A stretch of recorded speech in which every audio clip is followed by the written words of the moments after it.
All right, welcome to the podcast. We'll start off where everyone else does. As far as earliest childhood memories, what are we getting into?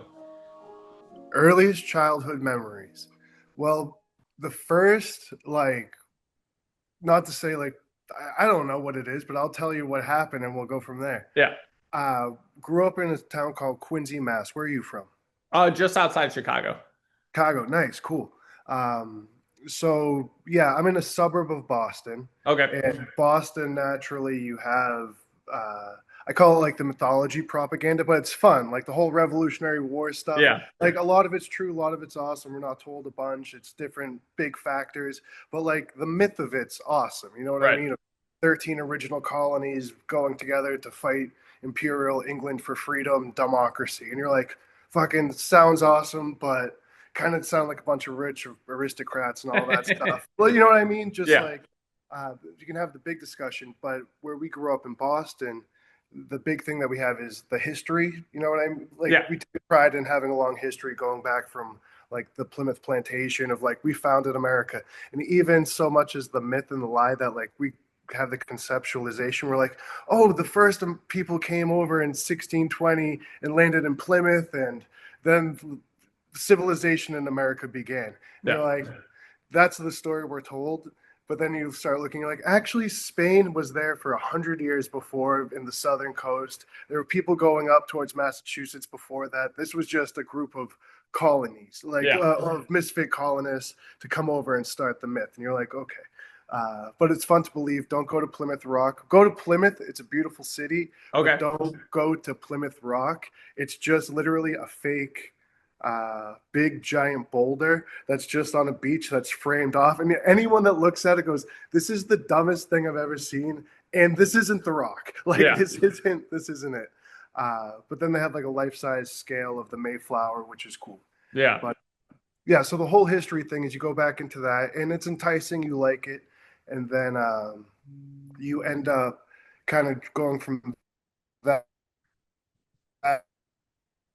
into the so Boston took a role in that, and then you get the early propaganda, especially in Boston. Fourth of July is huge. Memorial Day is huge. St. Patrick's Day is huge. No, but we have the big celebrations that way. So when you're a little kid, you kind of can like it. I chose to like it. How old are you? I'm 34. You okay? So you're the kind of the same age as me. I think I'm I'm 30. 34. It might be 35. I just found out I was 38 when I scanned my ID the other day. It was like, "So you're 38." I was like, oh shit, didn't know. But you grew up in the same time then. You maybe would have been a little bit young, like not significantly, but like the Saving Private Ryan, uh, the Independence Day. You know Yeah. what I mean? Like the American propaganda of like we're the greatest country the world has ever known.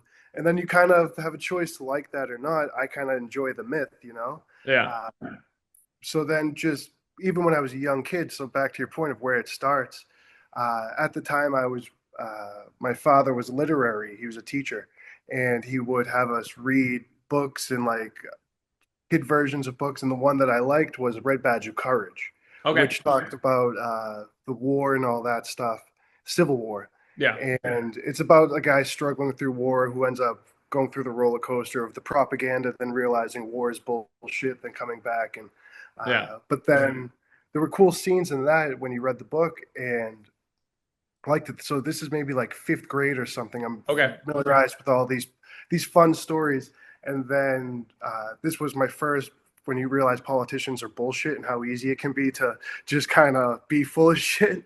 Um, there was but it's also true. Like it's true, but like we can have our true conversations about policy and the government in a realistic way of numbers and all this stuff, Yeah. or you can kind of lean into the what's happening now is the identity and like the big words and the flagrant like the flamboyant speeches to Yeah. whatever. But if you're like, that's a speech and propaganda, that's not policy. Hmm. But I began to know that there was the difference there when I won an essay Okay. contest, and it was in fifth grade about why America is awesome.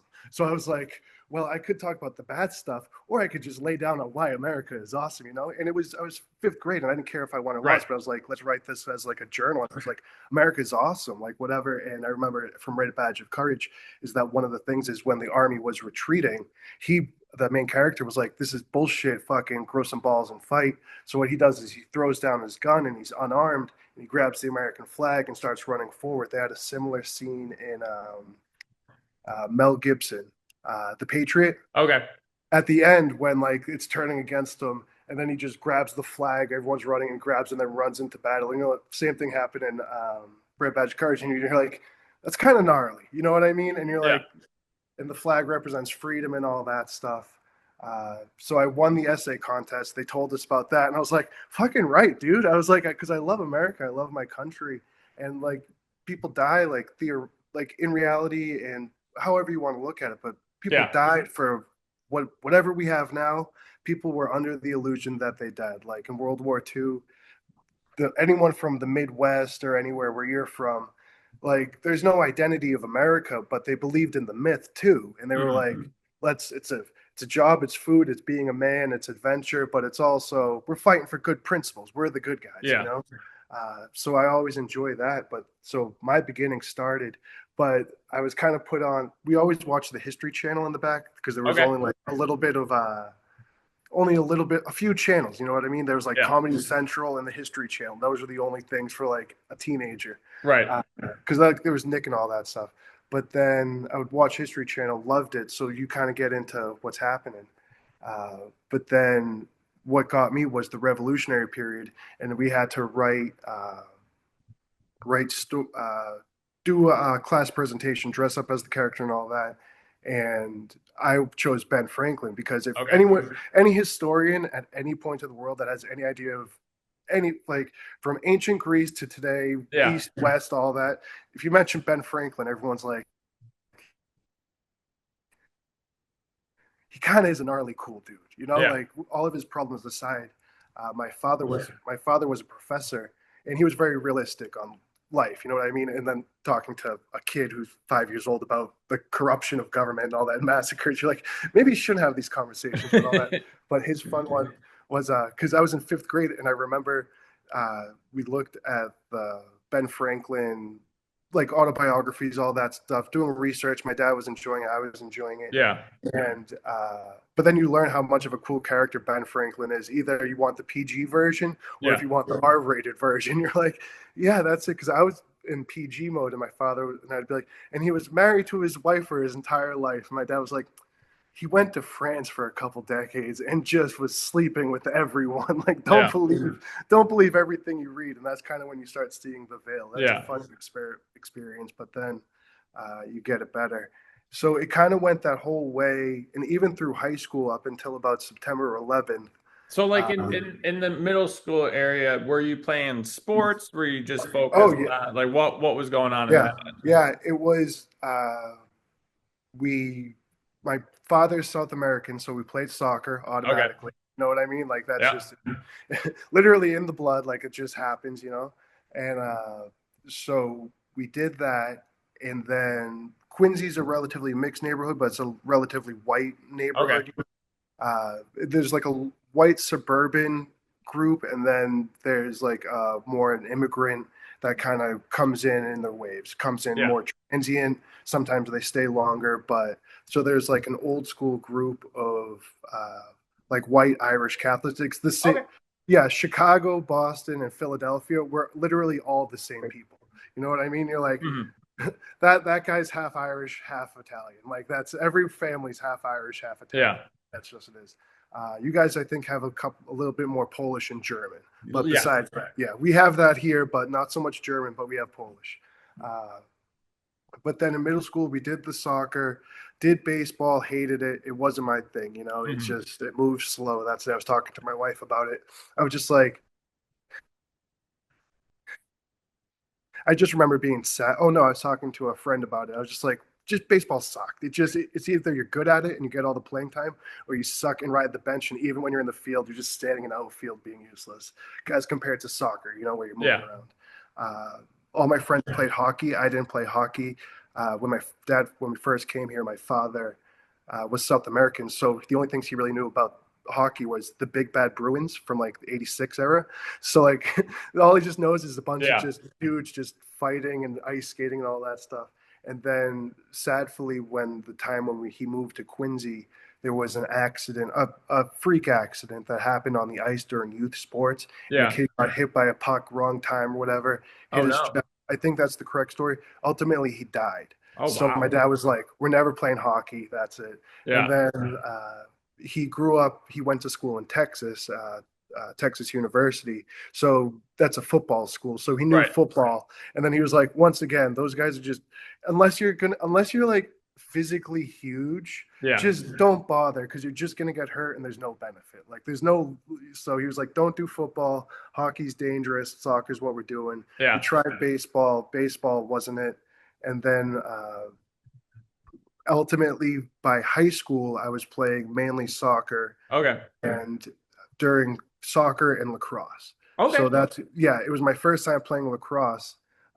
Good played soccer, and that was a fun time. Some years we were good, some years we were bad. The reason why we were good is because, as I mentioned, the mix of the white and the immigrants. Yeah. We got a good blend of that, which we can talk about teamwork or whatever, and like how just being with anyone eliminates all sense of race. Right. Like being guys, I don't know what you do for work, whatever, but anyone that's ever worked like a landscaping job, painting job, labor job, anything like manual labor, Yeah. it's just guys. Racism hits its highest point that it ultimately goes full circle that it Yeah. doesn't even matter. You know what I mean? You just like Yeah. you I just was a stay in laborer for 5 years. yeah, exactly. So Yeah. you just get it, like, and it's a simple, silly joke, but it builds bonding, and you kind of real life scenarios. In my soccer team was the same thing. Yeah. Half the team was the half Yeah. Irish, half Catholic, like Irish Catholic, Italian, that mix who from the suburbs who have roots in the city like 50 years. And then Right. we had a whole batch of all sorts. We had Thai, Vietnamese, Senegal, people all over from Africa, Asia, Europe, Wow. Albanians. Yeah, just literally everyone. And because they all want to play soccer, you know, Yeah. so it was a good mix of the foreign kids, the other kids, and it was fun because the foreign kids could all make fun of the white kids, and then but then it all starts clicking around, you know. Yeah. uh, the As Asian long as kids, you can make fun of each other, it's fine. exactly, exactly. And what's funny is the Asian kid who was the Asian stereotype of the quiet kid Yeah. who tried really hard and went to school. He studied all this stuff, and he was actually really great. His name was Bao. He was a good dude. And what happened was played soccer with him. He was always on time, but great student. You know, like Yeah. you could see school was his first thing. And then you kind of hear through the grapevine. He was a few years older than me. That he went to college, all this stuff, and then a couple years later, my school takes a field trip to the nuclear reactor, Nice. the MIT nuclear reactor. Okay. So like MIT smart people, the people working in the nuclear reactor, Yeah.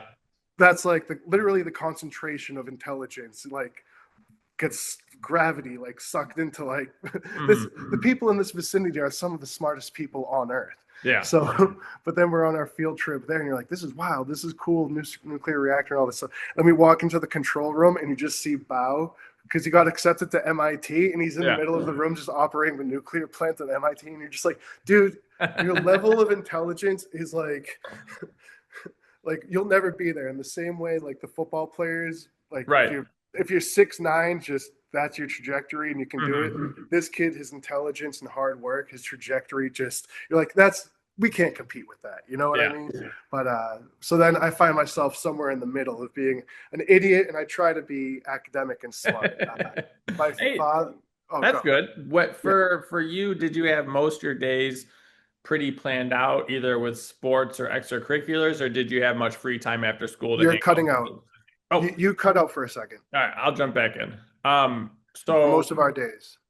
So did you have most of your days planned out with either schoolwork or a sport, or were you hanging out with friends and stuff Oh, like well, that? that's it. My father was strict. My mother was strict, but they both had their cushions. You know what I Okay. mean? Like, uh, lots of cushion, but the main frame was very simple. My father said, "Family first, then school, then sports, then friends. Okay. And you're just like, that's it. So it's spend time with family. If you're not with family, school is priority over everything. And Okay. then school, then sports come in next, you know? So my father was an intellectually curious person as professor and taught us academics. He was strict, but he'd bring us to museums and do all this stuff. Yeah. So we were very well rounded there. My mother was great with home school scheduling, just kind of keeping everything in order, being an awesome mom. Yeah. Uh, but they both were strict, but they both weren't. But that was essentially the list. Okay. So my father was a professor, so I remember being in like seventh grade and I got a B and like crying. You know what I mean? Like it Yeah. was the whole time you're just like school and we're good. And luckily, my brother and we were raised right where if you're curious and you can get through the work, you can get through it and pass well. You know. Yeah. Uh, what is it? I think I've called like an 89% student. You know what I mean? I was never like when you got the test back, I was never the 96, 100% dude, but I was never like in the 70s and stuff. It was Right. just an 89. It's like if you did your homework a little more, you know, that's it. But Hmm. luckily, where I grew up in the suburbs, it was a tight knit group of friends. So my at my wedding, one of my friends is he's a cop right now, but we go all the way back to like first grade. You know what I Okay. mean? That's Like awesome. first, second grade. Yeah. And then middle school is kind of when the schools blended. That's kind of where I met my main core group of friends. They're Yeah. still my best friends today. It's about the same eight of us. Um, one died. That's it. Oh. Yeah. How were drugs while you were growing up? So I lived, so where I grew up, it was just weed. Next to us was a You fairly cut wealthy out. town. Yeah. Uh, No, you grew up in a fairly wealthy town. so next to us was a fairly wealthy town, Hmm. and they had more recreational drugs. But next to them, it was like the business owners, some famous people, and they had more of the hardcore drugs. Yeah. Okay. So for us, I think most of the kids just smoked weed and whatnot. Yeah. But as you went to different parties, there was definitely a lot more options. Yeah, no, that's it. When I was coming up, I was only asking just to see if you had friends who overdosed and all that Yeah, stuff. In the suburbs of Quincy, in the South Shore, it hit real bad. What was and this remember how I talked about the myth, and then you start seeing the right. bullshit, how like the real power of things. Hmm. Uh, what happened was there was a dichotomy because we had friends and we were causing teenage trouble. You know Yeah, what I mean? Like smashing mailboxes, stealing lawn gnomes, drinking, yeah. trying to get laid, all this stuff. Never got laid. You know that's. um, Just have a uh, good fun. yeah, exactly. Just doing that, and we were fun because our city. You start young. I think in Chicago, people start drinking young. You know Hmm. what I mean? You start drinking around like 13 or stuff. I see like my 13-year-old nephew now. I'm like, I can't imagine you like stealing beers, but Yeah. that's the way we did it. Uh, and then it was pretty much just beer, and then the weed was still really not really illegal, but pretty illegal in Yeah. about 2006. You know, when I was in high school. But then my friends started smoking weed. I didn't smoke weed as much, but at the same time in high school, and what happened to all of the South Shore and the areas all surrounding Boston, Yeah. it was drugs. Okay. So what happened was uh, heroin was illegal, weed was illegal, but then what happened was the painkiller Yeah. stuff, and then you'll we can talk about this, the movement of the drug policy, because that's one of the most interesting when you want to see the rich get away with everything, and when you're Hmm. poor, you get so much treated worse. Nowhere is that more accurate than in our drug laws. So Yeah. I'll paint the picture that this is kind of with the American myth that I mentioned. This Hmm. part right now is the reality of public policy, but also with the good intentions of the myth. And that's in drug law, where they talk about like freedom, people have medical freedom, all this stuff. But our laws have been so bullshit for over a year, Yeah. where they had the tough on crime era, they had, which started with Reagan, that the war on drugs, all this stuff, where they created the era of mass incarceration under the guise of saying, we're here because we want to stop drugs in our neighborhoods, you know. And then we criminalized the poor. We made it hard. We stigmatized welfare being poor, and then we cut funding here, doing this, militarized police, So created a giant. what did you see specifically in your neighborhoods? Because I Yeah, feel for us, like I said, it was mostly just weed, so there wasn't really many people ODing yeah, in my town, just because I think most parents, not necessarily most parents were at home, but they were at least like around their kids. They weren't off. yeah, They didn't have a bunch of money, so they were around their kids. yeah, And then they didn't have so little money that they were still around their kids. yeah, But as you got into the more affluential areas, a lot of prescription drugs. The a party you would go to, they just bring whatever they had. Um, and like the rich kids, they didn't really have a problem with it.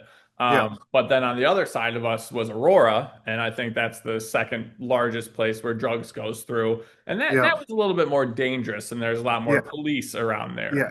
Uh, So oh, yeah, oh, well, I was gonna say my experience was very wholesome and okay, nice, because kind of like you said, like there's a mix of the poor and the rich. Like if you look up this area called Milton and Quincy, which is right next to us, it's listed as one of the best areas on the entire East Coast. Like okay, it's where all the millionaires go and all that yeah, stuff. Uh, and people will pay insane amounts of money just to be in the private school system, you know. But on the other end, similar, I'm closer to this end, okay, is more of the working class. yeah, And then just on the periphery of working class, you're dealing with real working poor families, hmm, you know? So that was the general. So I was kind of luckily in the middle yeah, somewhere. So and this is why I want to talk about the bullshit of drug laws, is my experience was alcohol just naturally, cigarettes, all that stuff for fun. And then weed was introduced. But then at the same time, you were going to smoke weed with the kids because weed was illegal. So it was kind of a black market, dirtier thing than even alcohol and cigarettes. right, So you would be uh, in the deviance.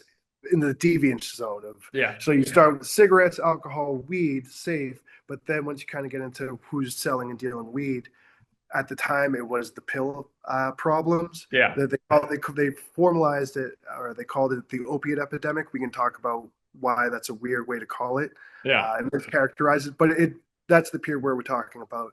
And during that period, you can look at the big picture of pharmaceutical influence and how they're able to manipulate the system to sell massive amounts of drugs. Uh, but the way we saw it growing up is we would drink and party with this group of kids, and then those kids would start doing pills. You yeah, know what I mean? And then they'd smoke weed during the week, and you're like, do your thing, whatever. But then they became more deviant of hmm, uh, taking pills, just Oxycontin. If you've ever taken it, it's a wild drug. hmm. It, I've had a or couple Percocets. surgeries. Yeah, So I was on morphine, and then I think I was on codeine when I was yeah, at home. yeah, But yeah, no, they work well. yeah, yeah. Right. Well, I was gonna say you've never crushed up and snorted a pill. I've not. Yeah. Um, if you've ever done that in your 20s, I don't suggest doing it. But like I said, we were in the mix. Yeah. If you do it, you can understand why it feels good and why that leads you down. And Oh, absolutely. Like yeah, I have a very addictive personality, and I knew yeah, that very early on. So I was yeah. like, that's why I didn't really touch drinking. I definitely gambled a lot when I was younger. I was like, Nice. this is if this is getting me going, like I can't Yeah, touch that other stuff. yeah. Nope, that's it. That's it. But yeah, so that would be it. And pills are child friendly because they're safe. You know what I mean? You can have essentially heroin without the needle. Yeah. So it's when you're a teenager, you're like, well, we took pills, whatever. So it just is the same as weed or alcohol, but it's a pill. Chemically, it's a far significant drug, you know, more Yeah. potent. So we grew up in there, and then when I was in high school, had the myth, wanted to uh, make the world a better place, you know, because even in the 2001 we got to see, I had this immense American pride, you know. But since my father was a teacher, he introduced us to like the ideas of Vietnam. You Yeah. know what I mean? And then that whole era, he was from Chile, which is a South American country. And if you ever, I'm sure you've seen a million of them, are the maps of CIA interventions around the world between Just 1945. bringing democracy, bringing freedom, Yeah, just here to help. yep. From 1945 to 1985, and you're like, shit, they overthrew so many people. Yeah. In Chile, they had a guy, Pinochet, who helped overthrow the government, take over, um, and and then you hear about Vietnam, and my father was just like, Vietnam was a stupid war, and then I'm a hippie too. I'm a weed smoking hippie. Yeah. I play guitar too, so the era of music that I think is the best is that like 1965 to 1975 classic rock. Yeah. So, and all of that, the culture ethos there, the zeitgeist was anti-war, anti-authority, pro-freedom, pro-civil rights. So that's what I adhere to. When I hear America, I was just like Right. Woodstock. You know what I mean? I'm just like, hell yeah, this is awesome. Uh, and then it was like more accepting of peace and drugs and not peace and drugs, but just like real freedom. You know what I mean? Of gay rights, all this stuff. So, how did your father have conversations with people? Because obviously he was probably more well read. Terribly, Oh, terribly, terrible. Like, oh uh, no. yeah. I wish he existed today. He would have found his niche. Maybe I don't know. He's in a nursing home now. He's Hmm. not there completely. We can Yeah. talk about nursing homes later. But yeah, it was difficult because he he had he, there were two dichotomies in my family, and my father's was um, my mother's was the truth shall set you free, and you're Yeah. like always say the truth, always be awesome, like be honest in your dealings, and which is completely 100% correct. Like Yeah. the truth shall set you free. Get the burden off is fantastic. The next segment is my father's is the truth will always get you in trouble, and you're like shit, yes it will, and you'd be like look at Jesus, look at that, and you're just like yep, I guess the truth Just does throwing get out the you. big guns right away. Exactly. And then my father was the most atheist, not agnostic. He'd even pick a fight over agnostic and atheist. You know what I mean? He's like, Yeah. agnostic means I don't know. Atheist means there is no God. And my father was like, don't call me fucking agnostic. I know that there is no God. He's like, I Yeah. know that. Uh, but he was atheist. But what was funny was he did it in like once again a full complete circle of that he hated the Bible and the authority and the bullshit uh, because he was his Hispanic. He was a Spanish teacher, but Spanish history, and Yeah. a large part of Spanish history is like terrible colonization. Right. And what comes along with that, it had a Catholic cross next to it the whole time. You know, you just like, so he's like, they'll say Christians and shit, but do you know where that flag was flown all around South America that committed atrocities and Yeah. genocides, etc.? Uh, but he knew so much about the Bible just to disprove it, Hmm. of just looking at all of the iterations of like from the beginning, from the manuscripts to uh, the Jewish translations, and or like the original Old Testament to the New Testament, the analysis, the medieval manipulations, and then being like, there are thousands of versions of the Bible that at the time went scattered throughout the world. They're missing this story, some have this story, some have this story. Yeah. Uh, and then during the medieval periods, it kept getting manipulated and all that stuff. So, talking great dinner, he would be an excellent dinner party guest for me and you. You know what Yeah. I mean? But for someone who's just interested in watching The Bachelorette and like drinking a glass of wine, not the Yeah. dude. You know what I mean? Like some parties he could kill it, others it's but that was it. So I think in that way too is I think you're acute to this, especially in your great content and all this stuff because you come off as wholesome and Hmm. open and making a point, but being open to other parts. Is Yeah. my father was a very scientifically minded, methodical. Like this is it. There's no like this is the Yeah. facts. All feelings are bullshit or whatever. But I think seeing that in play and seeing how it had negative effects, Right. great personal effects of like speak the truth, do that stuff. But on the negative end, it comes out annoying. You know, I don't know if you know the guy Marin, the comedian Marin. If I looked him up, probably I would Yeah, see his face. but I I know of him. He was a big podcaster, but one of his jokes in his recent special, he goes, "The left needs to realize that they annoyed the centrists and everyone else so much that they turned them into fascists." And you're just like, it's true. Like just because if you're pushing just one side and not looking for an open dialogue and like Yeah, kind of meeting in the middle is bullshit. You know what I mean? But at the same time, you kind of have to. Um, because some things it's like what is it? No, I'll use that analogy later.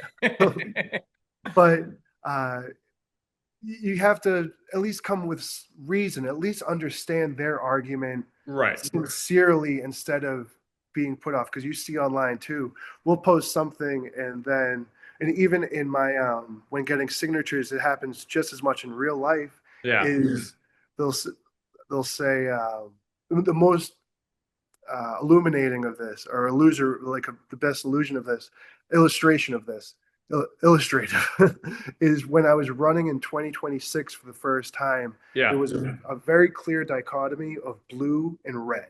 You Okay. know what I mean? And he had to be team blue all the way, team red all the way. Over the past 10 years, that's kind of fizzled out in good ways and bad. Yeah. But at that time, if it would sit, when I would knock on a door or something, they say, "Who are you voting for?" And it didn't. I could have the most elegant speeches afterwards, but if you didn't say Trump or Hillary, Yeah. it just the brain just shut off. They just weren't there. They're like, "Who are you voting for?" And you're like, "I Yeah. prefer Bernie Sanders and the Democratic Party." Blah blah blah. They're like, "Hillary or Trump?" And you're like, "I'm trying to have a conversation with you." And you're like, "Blue or red?" And you're like, "You're just saying colors." Like I'm trying to have a dialogue, Right. especially since those affiliations had more potency since the 50s and 70s and 80s and all that stuff, especially in Yeah. the 90s. There was a big dichotomy in party affiliation. Uh, but that seemed to dissolve. I forget where the question was. No, just Meeting people in the middle. Meeting people in the middle. My yeah. father's way. Yeah. What you do a great job at is just. I think we're you know the Horseshoe? horseshoe, exactly. I I knew think, where you're going with. yeah, yeah. I think you and I both fall so much on the horseshoe, like not Yeah. that centrist top, but that bottom that just kind of doesn't connect. I think me and you float somewhere around that Yeah. bottom of like, I like a lot what he has to say, and on the two candidates I can use to explain this are Bernie Sanders and Ron Paul. Are you Okay. familiar with Ron Yeah. Yeah. Paul? Yeah. Yeah, the original Ron Paul. He came along before Bernie in like 2001, 2006. That's kind of when he came up and blew up. By about 2010, he faded away. But Yeah. he had more of like a libertarian agenda. And on the grand scale, like of global geopolitics, libertarianism is it's the dumbest Okay. idea. But when it comes down to like kind of a state level, sea level, human level thing, a libertarian is kind of, they're not that bad. It's just like they're like, don't tell me what to do, and I won't tell you what to do. You know what I mean? Yeah. And that's a relatively simple ethos of libertarian. That's the most simplified, dumbest version. When you extrapolate that into 100,000 people, it loses its Right. potency. But the theory of what is it that that works. And to go on kind of with my father, the way he explained like First Amendment and freedom of speech, he goes, freedom works in both ways. That yes, you have the right to say anything you want, and I will never stop you. But here's what you get in return. Yeah. I have the right to say whatever I want, and you Yes. cannot stop me. And you're like, that's a fair, like from a libertarian, like idealist perspective, you're like, yeah, you can't regulate his shit, and so he can't Hmm. regulate yours. Which I think, in theory, it's one of the foundational principles we can work on. Yeah. And then when you extrapolate that, you're like, well, people will choose to do bad. You're like, no, but human nature, people will choose to do good. And individual freedom and all this stuff. I don't care if you drink, do drugs, or chop your dick off. And then you start expanding it so much. You're like, there, you actually kind of start drifting to the left of being like, so you're saying you're pro harm reduction for drugs, pro freedom, pro trans rights. So you end up becoming an automatic lefty. So there's that space in the middle that we swing to, where the ideal libertarian that gets society that gets created on an individual scale. It's like, well, what would happen in the best case scenario?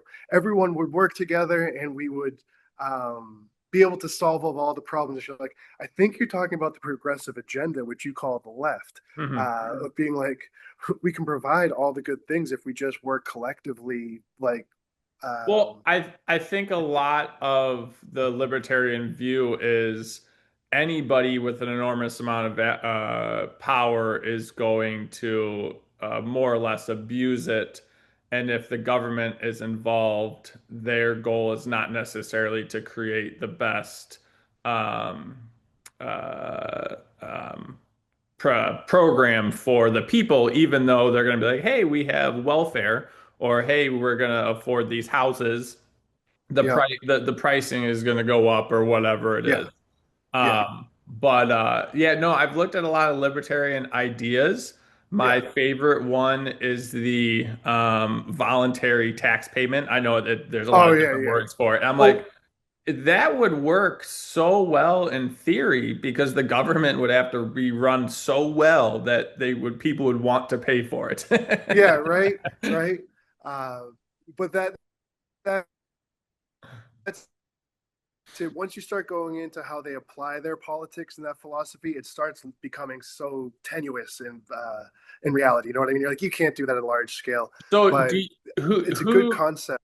who do you look for as far as like the Libertarian Party? Are you more I keep it's not the Methus. It might be Meth. I know there's two Libertarian facts that are fighting with each other, and then there's Dave Smith that says you guys are a bunch of idiots. Just go with Yeah, what Ron Paul's saying, and they're like, well, so and so got more views and more yeah, votes and stuff, so we should push this. I'm like, and it seems that they're getting less of their message out, and they're just trying to get eyeballs, but.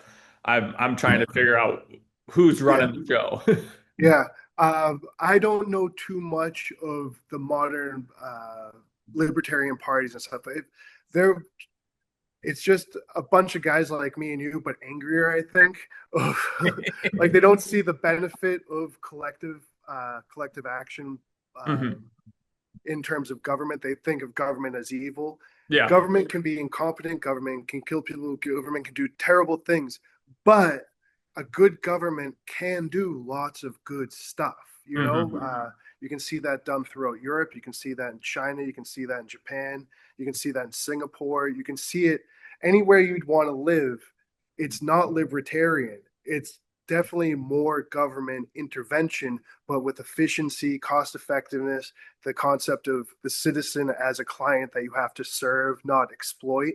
Uh, and I think that is a good model that we have to overcome of not the government's evil, not the government isn't perfect, Yeah. but on national levels when we're dealing with things like healthcare, mass production of pharmaceuticals, the running of hospitals, education, college funding, all sorts of big, serious issues, even national defense. Like, seriously, Hmm. you need a strong central government, you know? Do you think that you lose certain liberties or freedoms if you're looking for that expansive of a government? Not necessarily say like the U.S. where it is now. Yeah, yeah, We're more or less becoming a surveillance state. yes. Um, and we're losing a lot of We our are a free. surveillance state. Surveillance capitalism has been with us for, oh yeah. Yeah. Sorry, you checked out. I Oh, so do you feel that if you need a strong central government, that their main goal is going to be to stay in power, or it's going to be the people, as you're suggesting? if only there was a group of dorky white poetry reading guys from 250 years ago who who who figured this shit out. Shout out Yeah. Ben Franklin. Um, that's the balance that we have of, do you want centralized power that can dictate mandates and do things, or do you want to have things with states and local regions to be Yeah. more flexible with autonomy to deal with it? One, the I prefer strong, this pretty much for everything, is Okay.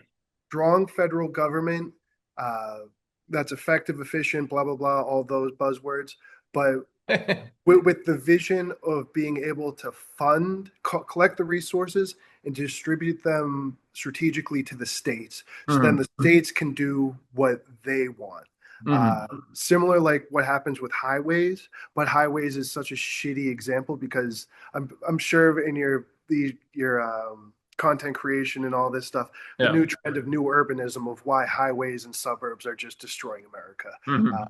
But uh, so the idea would be similar that the ways that they run Medicaid and things, or Right. all federal funding, is that it starts off with the money. Don't have the government give specific mandates and dictates. Of course, no discrimination, etc., of federal law, but Yeah. then just give the money to the states. Have the states create proposals of, this is what we're going to do. This is the cost benefit. We'll ultimately save federal dollars if we do it this way, and let the laboratories of democracy kind of do their own thing, because you get good stuff and you get bad stuff. This is the way that China operates for all of their 5 year plans, their 30 years plans, of saying, you guys run with it, to the private industries, the selective regions. They say, you guys do whatever you want. We're just telling you which way we're funneling the money. Like, we want to go this way, this way. Yeah.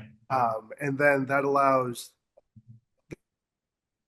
the competition uh, between companies to, in the idea of the philosophical competition, the cream of the crop will rise to the top, of once all the competitive, this guy's doing it this way, this guy's doing it this way, which is better? We don't know. And then one Yeah. succeeds, one fails. And then in China, what they do for energy, car production, electronics, is they invest all the money, goes to the private entities. Some make it, some fail, but then they take the ones that succeed and just say, we found the success, and then essentially grant them the monopoly of doing it the way that they want. And that's a good idea of that competitiveness and liberalism of letting the state decide what's best for them.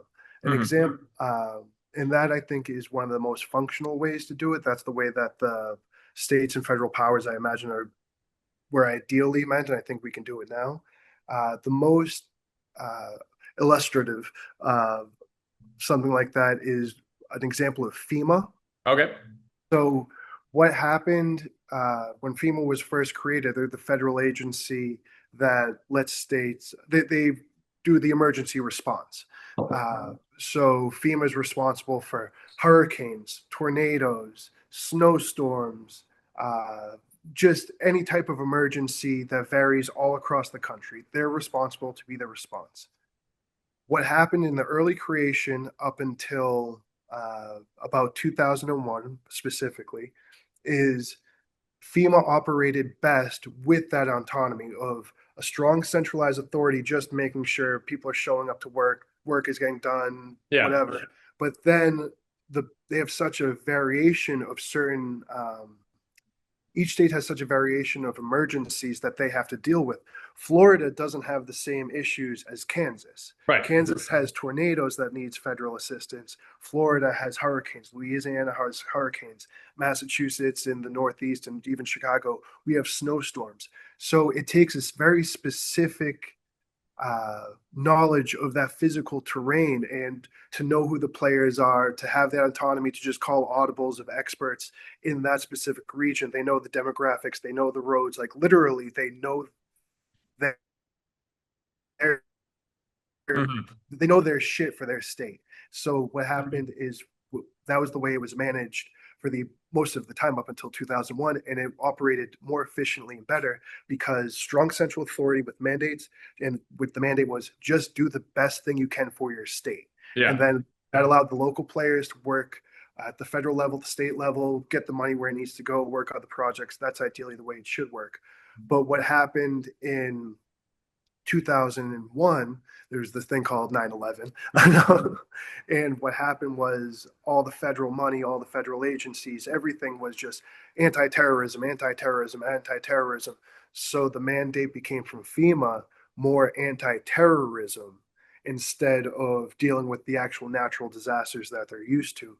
So Okay. then what happened was they created too much of a strong central authority, and their mandates were too narrow to be applied to each state of stop terrorism, stop terrorism. And they're like, okay, but we also have hurricanes and stuff. They're like, we're just going to apply guys who are on this mission of Yeah. like stopping buildings from exploding.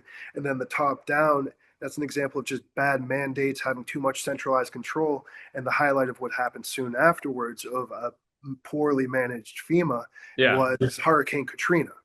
And that's why, because they changed their mission from the top. And the resources were allocated. They didn't have the right people who knew the way that Right. Louisiana, the actual climate, they knew what they needed, all that stuff. So we, with too much central authority, you paralyze yourself on having creative things to find out what's Yes. good and bad. So when you ask, like, how do I see the role of the federal government?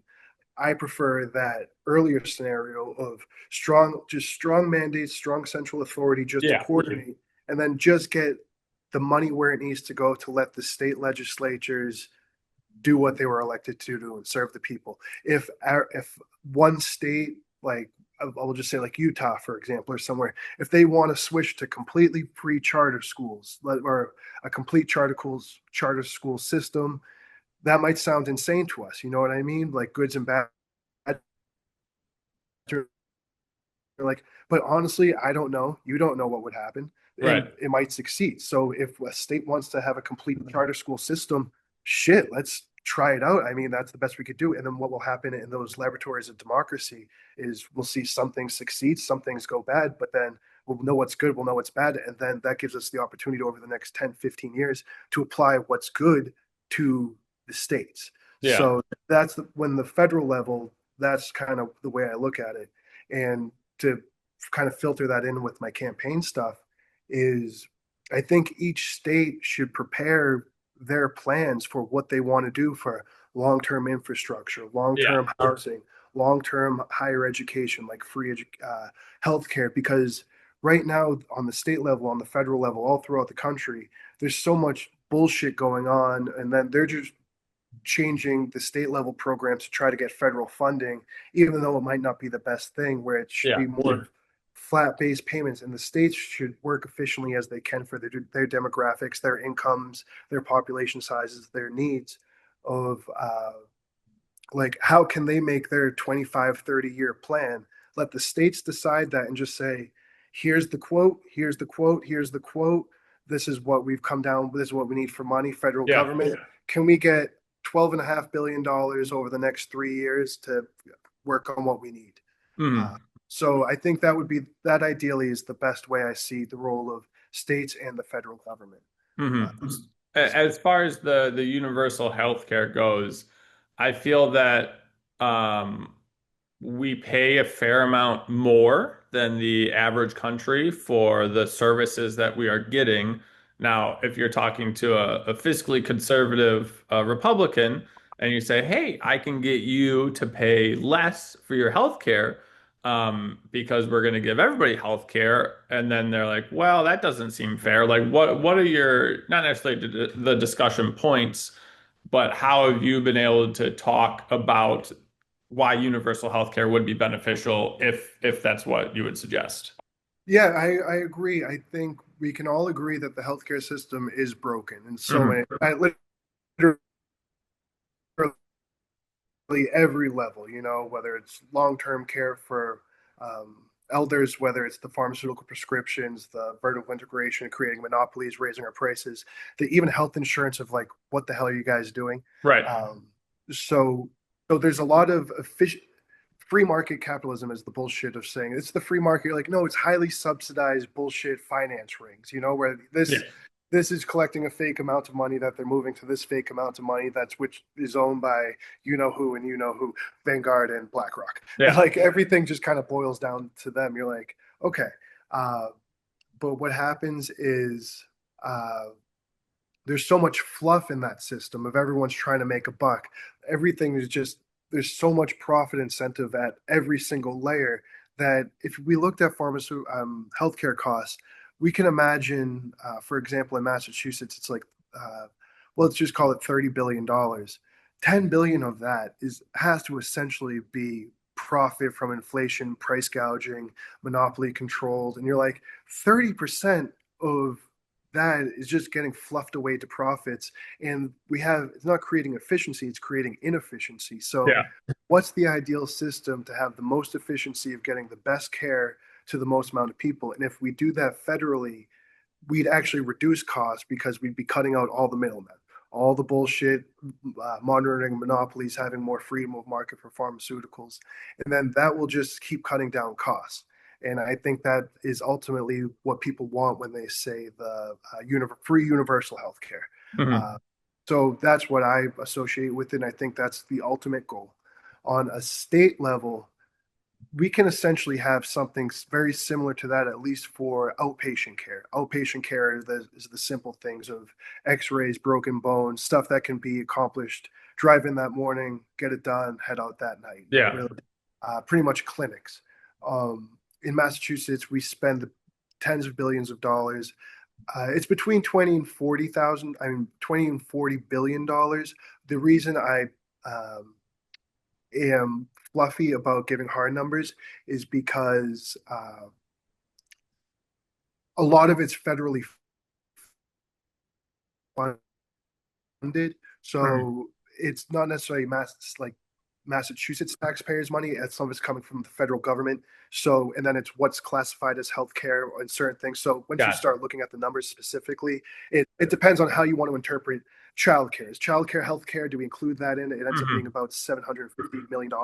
You're like, is childcare healthcare? So when I say the 20 to $40 billion, and or call it 30, it's just Yeah. to get in all those calculations, because if we try to describe it, that's an hour wasted of our time. So Hmm. so $30 billion, but a lot of that just goes to bullshit. For example, my wife and I, we paid for our health care, but we recently had a child, and we got the bill, and you've seen the reels of people laughing at their hospital stays for like NICU care and Yeah. all this stuff. We had a beautiful, healthy baby. Everything went over perfectly. We had 2 nights in the hospital. We looked at the bill, and you're like, oh, $20 aspirin, of course. But then you go, oh, they charged the insurance $20,000 for the 2 nights we were there. And you're just like, we were in a small room with a cot, like, and granted, in the bed and the fancy machinery and all that stuff. You're like, but they're charging every pregnancy $20,000 for the room stay. They paid for this years ago. Yeah. Where's the rest of that money going? You know what I mean? So I think by having a more competitive system would actually be by creating a state funded system. In Massachusetts, I have a $30 billion. One of my proposals is first allocating in the first year $20 billion for the construction of new facilities. And we can build hundreds of like $10 million facilities that are more local to the community there, which would house about 50,000, I mean, 50 clinicians, doctors, etc. So the first year would allocate $2 billion. We're already spending $30 billion. We can find $2 billion, even get more from the federal government. We use that money to first build our facilities, the physical infrastructure. And then the next would be allocating about $2.5 billion to actually staff and equip these so that they're actually ready to handle uh, the frequency of patients everyone's coming in. I don't know if you have it, but like it's called like convenient MD, where they have urgent care. It would Okay. be Yep. essentially those scattered throughout our community. Oh, yeah, it would essentially be those, but state operated, and it would just be $2 billion a year. And I think, and all the staff would be salaried at that point. Uh, it would create flat rates for general services. For example, like the Dr. Pimple Popper thing. Do Yeah. you know Dr. Pimple Yeah. Popper? It has to be tens of thousands of dollars or like thousands of dollars to see her, but you see it and you're like, I think we can train students who could be able to do this at a much cheaper, like salary thing of just minor surgery, setting bones, x-rays. Whereas if you do it in the private field, the bills get astronomically inflated of bullshit because they go through insurance companies and profits and vertical integrations raising the prices of everything. Where if we had a free community health care clinic system, which is a state level step we can take Yeah. almost immediately as compared to federal universal health care, which will take a decade. So Oh yeah, go. I was just say generally, having worked for the government and the private sector, when the government is involved, despite USPS, which I don't know why people are saying it's poorly run, even though it is not. It's just they got back-ended for the retirement. But like my friends that have the VA and stuff, the government healthcare that they're receiving is not necessarily top quality. Yeah, So how do you incentivize a program to make that happen? the way that that can happen would be incentivize. But I have the answer. I'm just formulating Yeah, it. no, you're good. Yeah. Uh, the way, okay, so the way we incentivize to have efficient government is kind of what you're saying. Well, how do you improve on the VA, which is a Oh, system that okay. more or less is run by the government? So how do you improve that if you're going to do that for the average American? Okay. The VA, I'm not specifically sure, but I'll go over. It's a similar pattern that happens across, is that the private influences of, in this way, the VA, there are all sorts of private influences, whether it's not insurance, but it's care providers, Yes. dealing with pharmaceutical companies. They have to play the same bullshit either way. Hmm. So dealing with the federal companies is a legislative issue, but in terms of delivery, I think it's a hurdle that we have in all sorts of steps of federal government is Yeah. that it's underfunded and inefficient and it's big and people complain. It's a self-fulfilling prophecy of saying it sucks, don't give them money because they're just going to waste it. And then you give them money and then it sometimes sucks and they actually waste it. But then it's not enough money to be angry at, but it's not enough money to solve the problems. Yeah. Like I think you've created posts of knowing the federal budget is like $5 trillion or something, Mm. and we're running a deficit every year. And you're like, let's not do that. And then you look, you're like, where can we cut money? And then we see this giant chunk of military spending. You're like, well, how about we can shrink that a little bit, Yeah. even $50 billion, and we can allocate that $50 to, I mean, 50 billion to actual veterans care so Hmm. that they would have better services. Because a lot of that stuff has to deal with funding of programs because Correct. that's one of the hardest programs to have because it's so specified of medical care, elder care, uh, all sorts, and then even into drug addiction and all these things. They have such a wide variety, which that not human resources, but what don't know what it's called, but dealing with the humans in that way, whether Yeah. it's any type of social service or humanitarian thing, is literally one of the most difficult things to deal with Yeah. because uh, it's so varied in ways of like how do you give me $1 million, get this guy sober and give him a reason to live. Yeah. I don't know if $1 million is going to get us there. You know what Well, I mean? so like to your point on that, I think there are an extensive amount of programs. Like I have a lot of veteran friends. Like there's programs they get them hanging out with horses. They get them on farms. Like there's a lot of programs out there that have been extremely successful that I don't know if it's the government that they should be funding them more or if it's because it is out of the goodness of an ex-veteran's heart that they have opened this up or someone just doing it as a charity. Yeah, But it's tough for me because I see like you schools. cut out. Oh, sorry. You cut out for a second. Yeah, I think it's tough for me because I see Missouri as an education state and how they were so poorly funded, but because out of specific techniques and tools that they use, they were able to bring their children back to the higher percentile of most of yeah, the Democratic states. So it's not that the government can't do it. It's that I think we throw a lot of money at the problem. And I think, like you suggested for FEMA, it's we're trying to do one big thing and not enough specifics.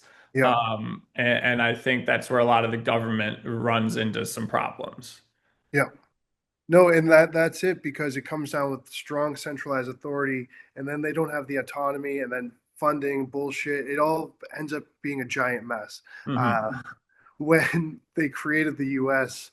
and that the population was almost insignificant. You know what I Yeah. mean? It was like 5 million people, like 10 million in the 13 original colonies. You know, Yeah. and then that's much far less people management than the 325, 330 million people we Yeah. have now. So in terms of capacity and ability, we are dealing with a giant magnitude. That's why I prefer that state's Right. approach. Yeah, Uh, absolutely. So I'd like to bring it back a little early on because the last, I'd say, month or so, I've been trying to hammer taxes and get more of an understanding on those. So yeah, we started off on tariffs because we were yeah, bringing in whiskey, we were bringing in spice, whatever it was. yeah, yeah, And then we went to a whiskey tax that we're yeah. like, hey, we got like we need to do some more centralized government stuff, like we got to repay our debts, whatever it is. And then Washington sent the military to some of the farmers, like, hey, you're gonna pay this. Where do you think that taxes went either too awry early on, or like where do you think it deviated from being helpful to the average American? Great question. The answer to this question can change if we traveled in anywhere in the uh, True. uh, um, anywhere in the world. They could tell you whether taxes are good or bad, and they can have the same arguments me and you can make right now. Uh, anywhere in the world, anywhere throughout time. Like there's ancient Sumerians complaining about taxes. You know Yeah. what I mean?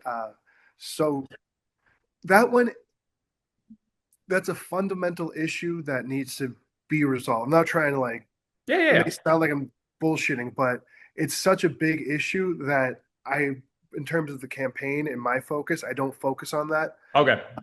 But because essentially we're Massachusetts, you're like, we take a whole bunch of money, we have a giant revenue of $61 billion, $62 billion. What do we do with that money?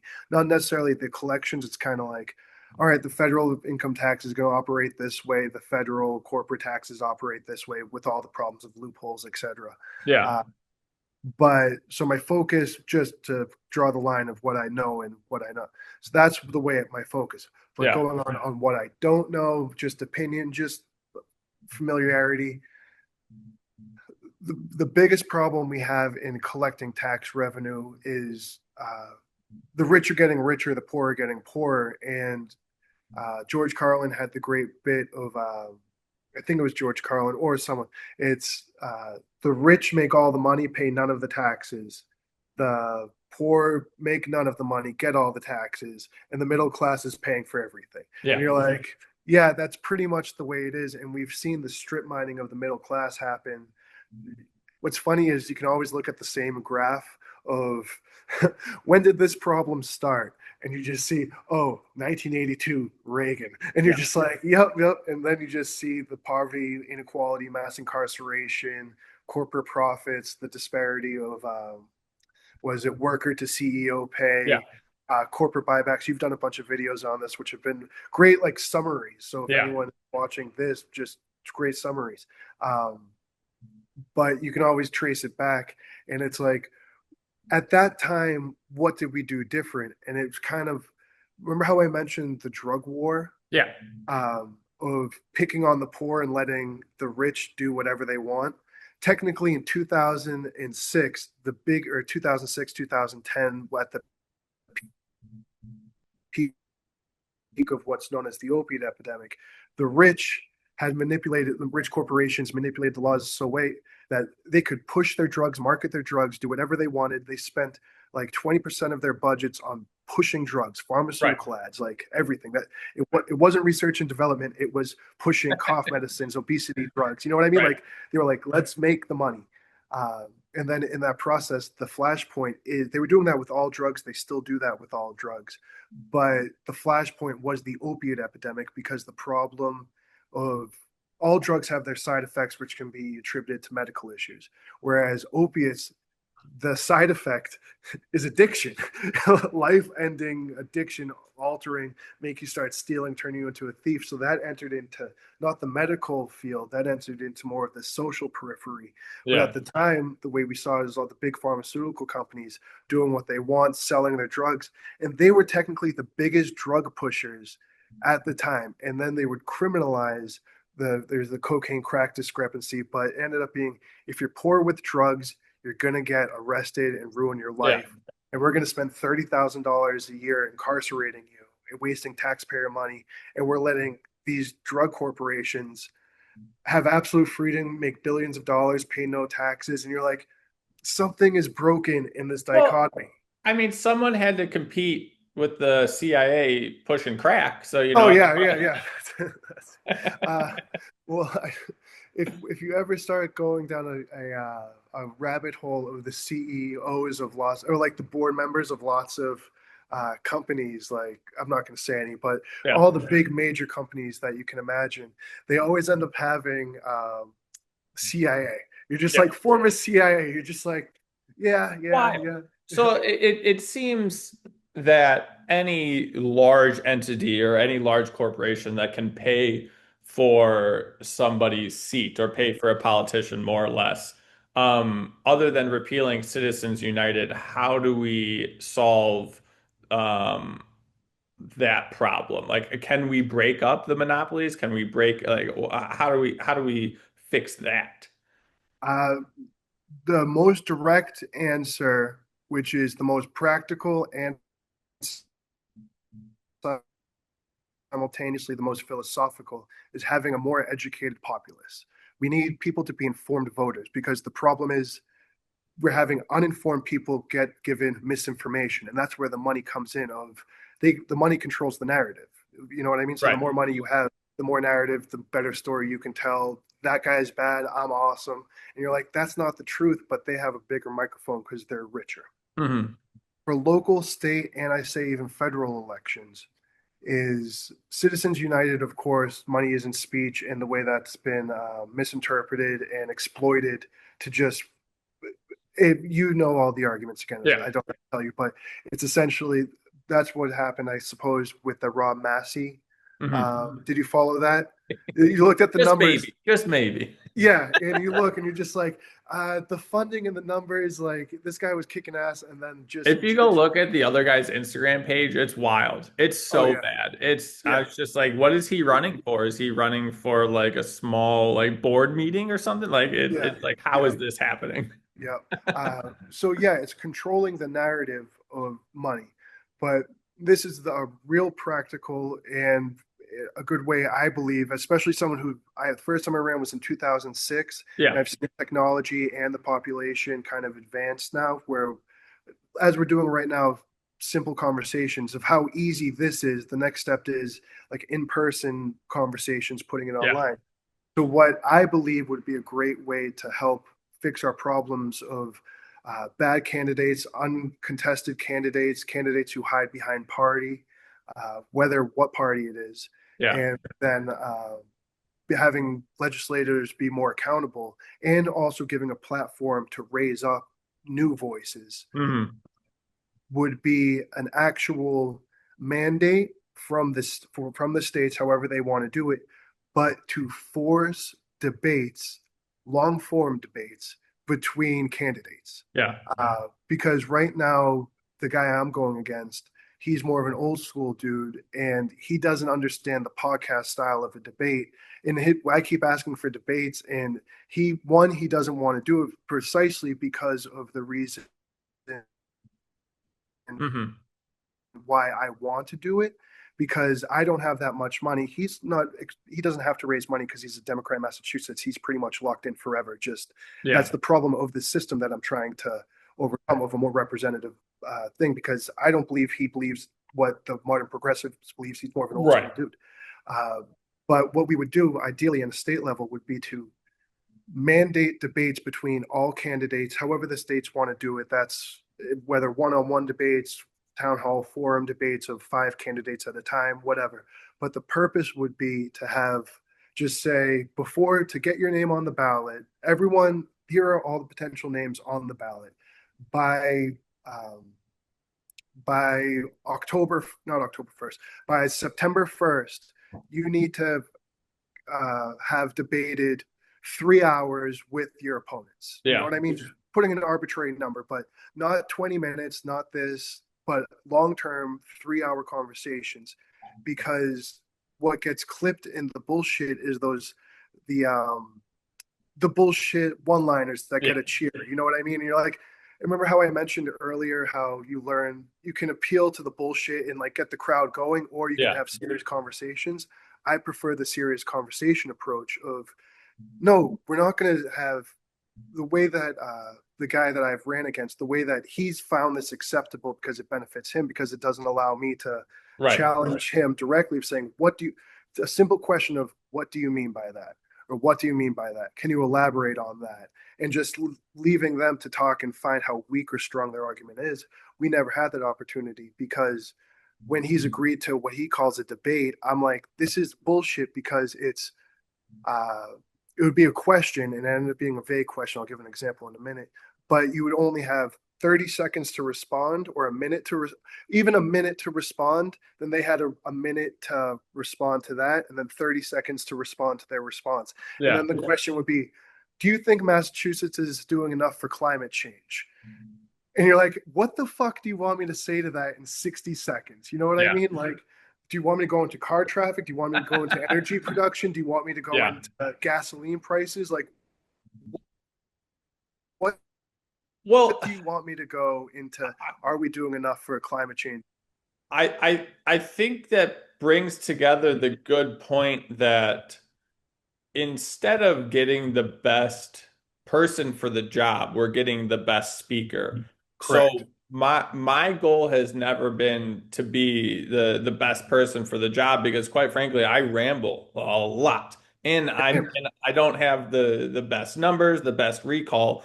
But what I would like to do is have for each either party or whatever you agree with is before the candidates even become a thing, not not necessarily like a think tank, but you can get the party to at least agree on what the most important things are.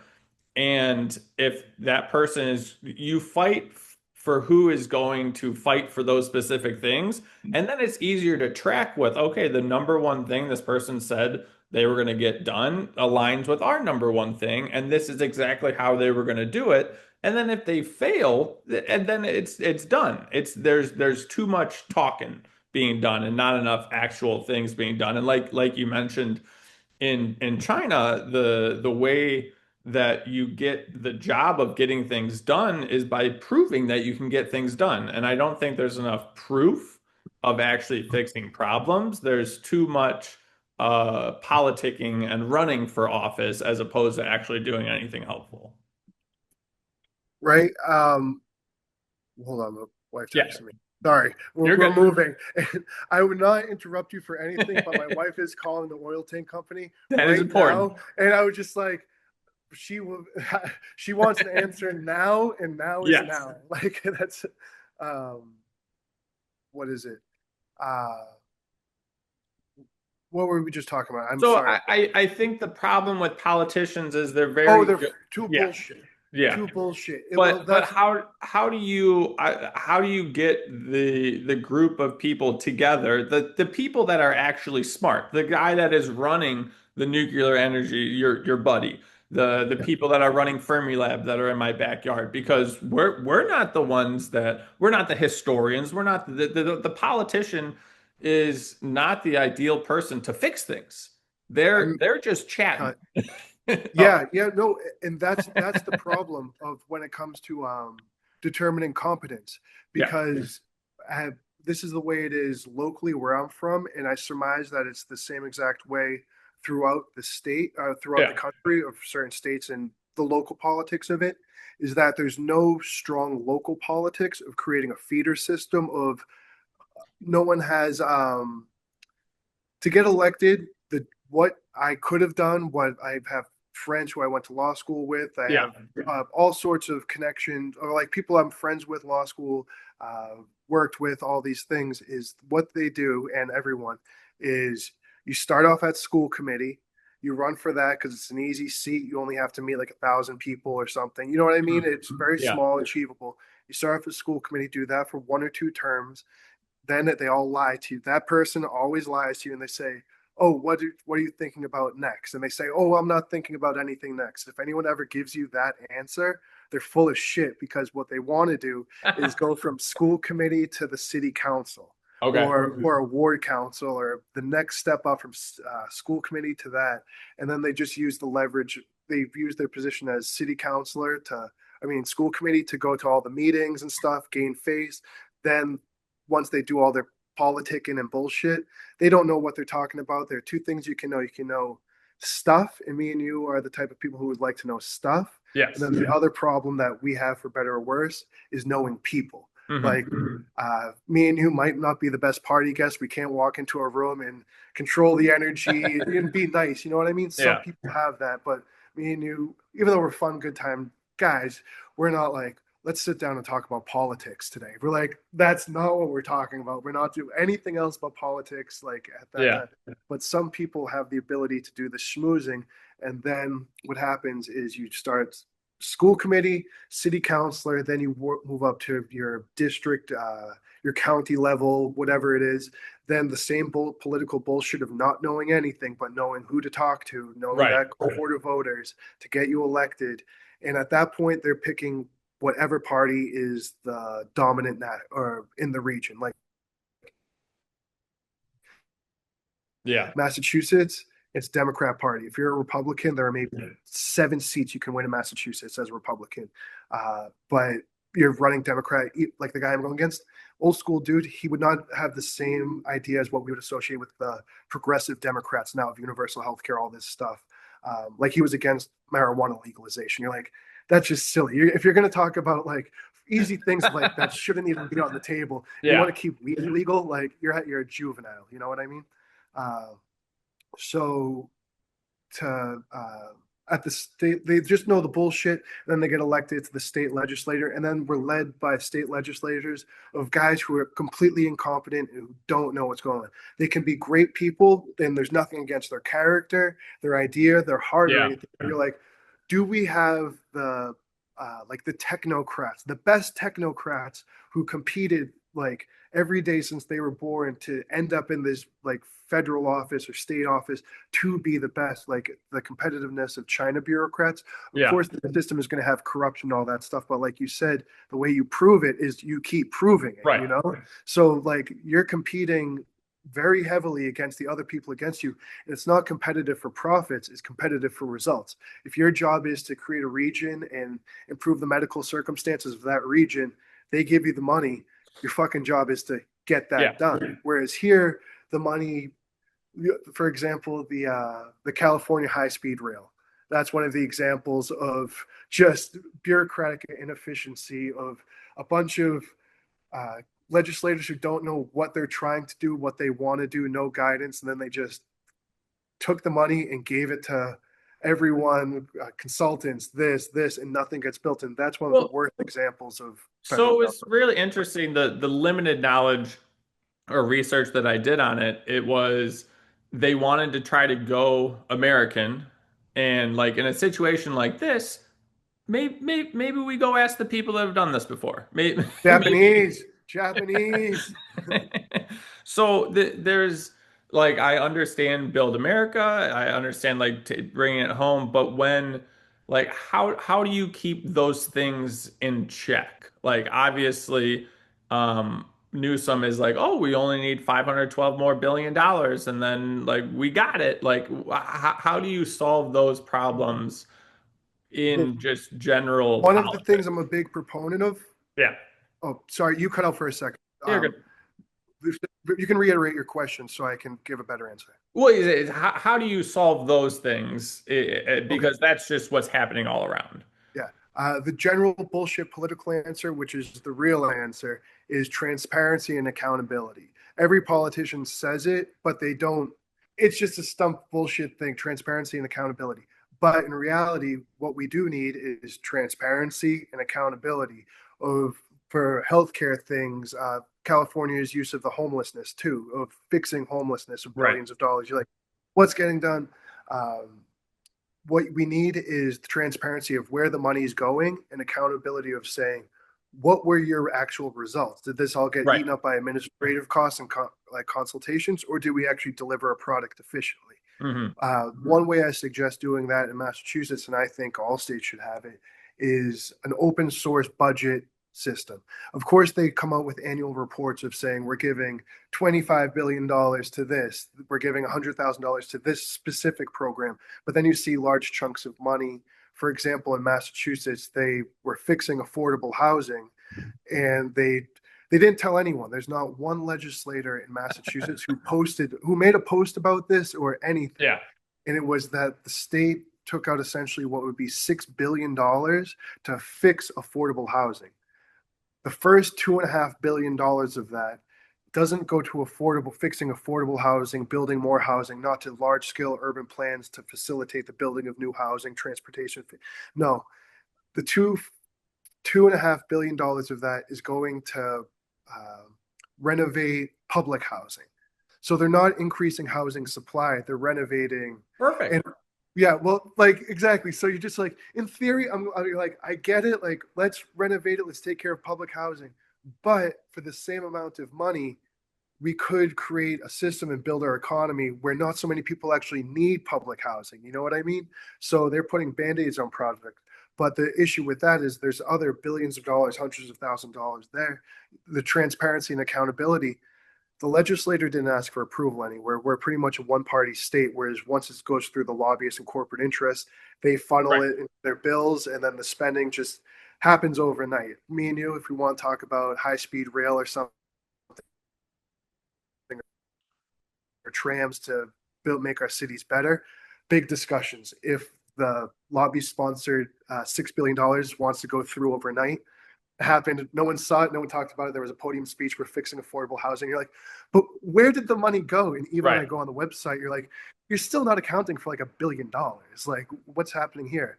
So So like to so how do you, I guess not physically, but how do you, what are the steps to make sure those things are in check?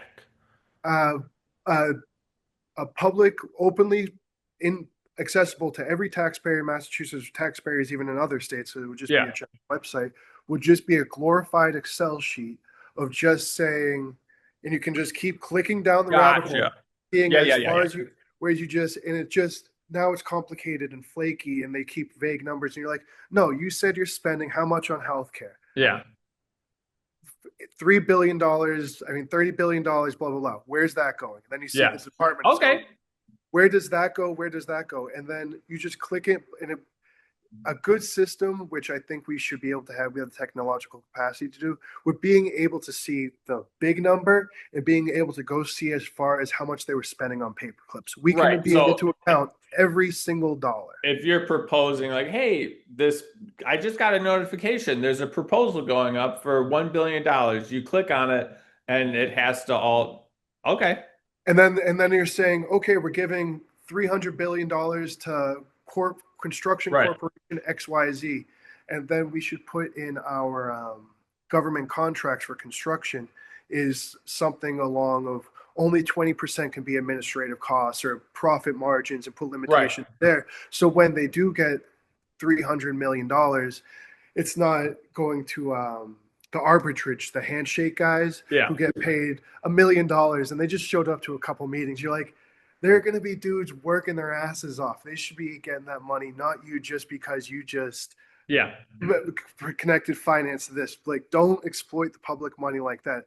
Give all the monies to the workers, health insurance, do that. Like, all Yeah. for it. I've heard there's a couple financiers that were able to get some wealth off those handshake deals. But that's what I'm saying. And you see tens of billions of dollars just getting floated away. And then that would create room, that transparency, I would hope would create room for honest construction companies of being like, those are the government rules, those are the governments I'm going to follow. I'll get more Yeah. government contracts and make more money by paying people more than this company who's trying to make it all in administrative costs. And I think Yeah. that would work for healthcare, transit, anything we do. But a system so easy that you and I could know how to do it, but Absolutely. then just let us keep digging and just being like, why are we paying this dude $300,000? You I'm gonna know? be. I feel like that does actually fix the problem, and it makes it clear and understandable. What I mean, that's huge. That's big. Like for me, I'm usually like I have a couple more questions, but like I feel like that's we're on it with that one. Awesome, right? Like what the simple, the what is it, the best solutions are the simplest. It's Yeah. just keep track of the money. It would have been difficult in 1950, you know what I Right. mean, with paper and but now everything's electronic receipts, databases, Yeah. essentially credit cards. You're like, we can accumulate if we're going to waste and destroy the world with AI data and like Yeah. those programs, we can accumulate the glorified Excel sheet to just lay where does our money go, and that Yeah. should be an easy question. One problem I have, since we're talking about Yeah. Yeah. accountability and all that stuff, uh, we're actually an impasse of both of those issues. Whereas the Massachusetts legislator, you do your climb the political ladder, school committee, city, this, then you end up in the state legislature just because you're a Democrat, and you're a Democrat just because you have the higher likelihood of being elected. Most elections in Massachusetts are uncontested.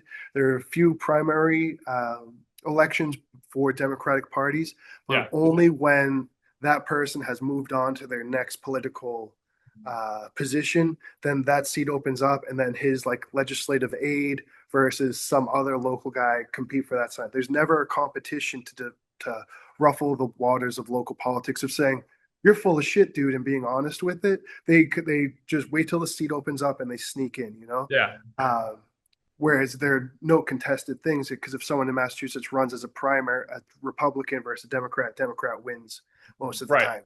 time. So what happens there is you gain your affiliation to the political power, the old boys club party over people. You know what I Hmm. mean? Like so the Democratic Party in Massachusetts isn't impervious to criticisms. You know, one Right. of the largest criticisms happening right now is that there are legal nuances which I understand of. It's for what's called the auditing the legislator in Massachusetts. Okay. There was a ballot initiative passed a few years ago where it says audit the legislator, and then there are all sorts of other paragraphs that, issues with what became the law. But it was passed by 70% of voters, and the general theme is we want to know what the legislator is doing with our money. The thing that I think that should be automatic, they're saying we just tell us what you're doing. And in a good healthy relationship, if someone says what's happening to all of our money, like your Yeah. wife, you're like, just look at the bank statements. Like, Yeah. I'm not doing anything, here's the bank statements, I'm not hiding anything. It should be very transactional and Right. straightforward. And as a politician, and just as your general heart of saying, we serve the people, they give us money, we serve them. We should tell them everything we do, full transparency. Here's my emails. Go through anything you want. I don't care. Yeah. That's the sign of a healthy relationship. What happens in the legislature, I'm sure there's the past few speakers of the House of Massachusetts have all been disqualified for corruption over the Yeah. past 20 years. You know what I mean? Because handshakes, this, that, this. Um, so I'm not saying that anyone is corrupt, but there may be things that look That that was a don't look, political answer. yeah, yeah, that don't look great in the public eye. You know what I mean? Of being Yeah. like, what was this fee for? You know what I mean? What was this for? Who are you getting your money? Like, so the bill was passed by 72%. There's legal nuances regarding the separations of powers, saying that the executive branch can't regulate the legislative branch. The auditor is under the executive. So they're claiming that uh, even though the ballot was passed, that you can't cross the line between the separations of powers. Yeah. But in law, there's always the law, the facts, and then public policy. So Mhm. there's the law of saying no, you can't separations of power, this stuff. Then there's the politics and all that, but then there's the public policy. And Right. in terms of public policy, it should be 72% of people saw the title, we want to know what the fuck the legislator's doing with our money, Right. aka audit the legislator. And 72% of the people said, I'm for it, makes sounds good to me, common sense. And as a you would eliminate, just as a legislator, as a politician, the right thing to do would be eliminate, even if it's a real barrier, saying there is a separation of powers. You can still say there is a separation of powers, but due to the purpose of public interest, we think that sunlight is the best disinfectant. Look at every record we have, see whatever we have. That's what a good legislator would do. Putting Yeah. up any fight to that is incomprehensible, and it's a shame, and it's insulated by, there's no state level news, there's no local level news, there's no reporting and saying, everyone, this is actually a thing. It only gets Right. out on like Republican radio, you know what I mean? But that's a small isolated faction. um, but it should be something transparent, and that's the problem we have of a political monopoly, which is actually misrepresentative of the people of Massachusetts. Right. uh, Everyone in there's 65% unenrolled independent voters in Massachusetts. Then there, I think it's 25% are Democrats. So only 25% are, 65. yeah, only exactly. And I think we're in that group. Only 25% of people actually like the Democratic Party, where they're are enrolled in the party. The number has been shrinking as the 1950s Democrats have been passing away. That's Yeah. the reality. And then the newer generation doesn't like the Democrats so much as that they're not enrolling in the Democrats, you know. Yeah. But as of now, 25% of the population, which ends up being like 20 million people, or not 20, there's 7 million people in this. Do the math.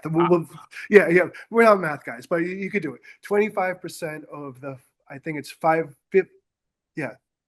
So since I'm mumbling, let's just clear it up. There are 5 million registered voters in Massachusetts. Okay. 25% of that are government, are Democrat enrolled. Okay. But you compare that, no one wants to be a Democrat. No one, that's the reality Right. of the population.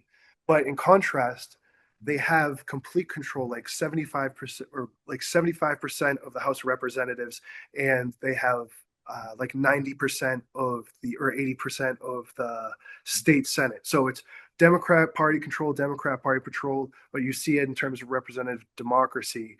No one is a Democrat. So you're like, so who's in charge? But they're not accountable to anyone, because no one participates in voting, too. That's another problem. So if you were to fix that, so if for how you're running right now, do they have to be a registered Democrat to vote for you, or how does that work for No, you? Okay. I had to collect names to get on the ballot. Right. For my position, it was 300 signatures. So I could have collected signatures from Republicans, Democrats, or independents. If you're running with the party, you can only get signatures from registered Democrats, Okay. or in contrast, registered Republicans. Uh, So how many votes do you need? I need to turn 20,000 people to actually win this election, which Okay. is a big number, but it's a doable number in terms of social media Yeah. outreach, in terms of messaging. I think, remember how I mentioned it would be great to get an open long form debate. Yeah. I think if there was an open long form debate, I would just I take out a bank loan, take that debate, and advertise that link for Yeah. 5,000, 10,000. I would take out a bank loan to just advertise that, Yeah. because I think if people saw the comparison of me, a working class person, I'm a lawyer, but was a landscaper, grew up, you know what I mean? Still broke as anything. If I had $0, I would be Yeah. happy. Okay. I have much less than $0. Thanks, school loans.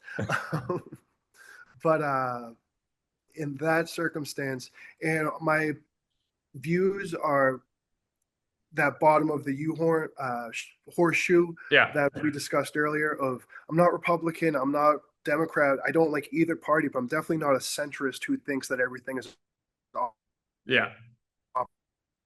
operating smoothly. You know what I mean? Lots of systems have to be reformed. Um, so I'm running on that, and I'm more of a, not calling myself a Bernie bro, and I'm not saying I agree 100% with his past, his current, whatever, but just in terms of an ethos that I felt most attracted to, it is Bernie Sanders. Like that was, he came up, and during like 2010, like 2008, he was one of the only guys saying the banks are fucking us. We're bailing out the banks and people are getting screwed. We should help people. We shouldn't be helping the banks. And he was like, and then healthcare and all these things they talked about 30 years ago. If you could play the things he was saying 30 years ago Yeah. to the things that are happening today, you're like, his message is the same and he was proven true. Why were people so against this guy? But Hmm. because he was more of an outsider. He even doesn't even associate. He's the one of the biggest voices in the Democratic Party. Same thing with Zohran Mandami. Some of the biggest party voices in the Democratic Party, but they don't even affiliate. Like when you ask them with the Democratic Party, like they Yeah. call themselves Democratic Socialists to separate themselves from the centralist corporate Democrats. Uh, Hmm. but that was a rambling. I don't. No, no, so you got to get 20,000 votes. Oh What do you have like a counter that you're like, hey, I think I'm around this much, or I need to get this many views, or I need to go shake this many hands? Like what yeah, specifically, how do you cross that threshold? it's pretty much about 7,000 doors need to be knocked. Okay. So that's almost physically impossible. I The talked to a couple people running in New York, and he said the only reason why you can get elected is if you have a bunch of money because people are knocking doors for you. So it seems like it's a tough barrier to entry. Yeah, well, that's it. And some demographics are different. Where I'm from, Quincy, it's more of a suburb that has dense apartment buildings, dense suburbs. It's a very compact, great neighborhoods. It's a wonderful city. It's one of the best in the world. I love it. Um, but here is a great spot for campaigning because there's more concentrations of registered voters. Okay. The majority here, if you knock on a suburban door, it is going to be a registered voter. Okay. Whereas if you compare that to one of my friends who graduated law school, he's up in Lawrence. And if you don't know about Massachusetts, the northern border between Massachusetts and New Hampshire, the southern side is very Hispanic. It's Okay. actually real cool. So great music, great culture, great food, great people, everything, but it's a lower income as compared to somewhere like Cambridge, where it's all pharmaceutical executives, and then Yeah. around Boston, it's all the suburbs. This is more of a poorer area, but it's largely Hispanic immigrants, and so you'll see that going. And it's densely populated, more of like a city. My friend who ran up there, there's so few registered voters, there are so few people actually showing up that the numbers he needs are far less than what I need. Yeah. Uh, Generally, I think the district I'm in is 150,000 registered voters or 100,000 people. Uh, and in the years I've run before, I forget the exact amount of people who visited or showed up to vote, Yeah. but it could be at that point every year before. And I looked at the data, and the data matches this of when it was uncontested election versus Yeah. contested elections. It was everyone painted by colors, which is a big problem we have here. Whereas no one, they'll know the president, the Senate, maybe a House of Representatives, Yeah. but then once it gets to those lower things, they know nothing except does they have a D next to their R? Do they have an R next to their R? And they're voting for or against that. And the data that I've looked at, which my Google Analytics kind of went through it too, is that because no one went to my website, no one had any idea who I Right. was. You know what I mean? So people didn't vote for me because they didn't know who I was. The most votes I got were people who probably just didn't know who I was, but weren't going to vote for a Democrat. Okay. Uh, and what happens is it was essentially a very about a 35% non-Democrat voter versus what would that be, 65% voting for Democrats. Okay. So it's about a 30,000 vote swing. And it was the same percentages whether I was running or not running, which Gotcha. means that I it's not Hmm. campaigns, political affiliations. It's just the demographic of who's voting there. This area is more of a middle class, not bad people. Everything's good, but they just vote Democrat by default. Whereas I'm Yeah. sure in some places in Texas, wonderful people just vote Republican by default. Yeah. Um, so that's kind of a hurdle, but I think he's done such a bad job of not trying to be good that I'm trying to do so much of a good job of presenting myself as Yeah. confident and good that I think if people had the opportunity to recognize where the differences and similarities or any whatever their Yeah. preferences, you know what I mean?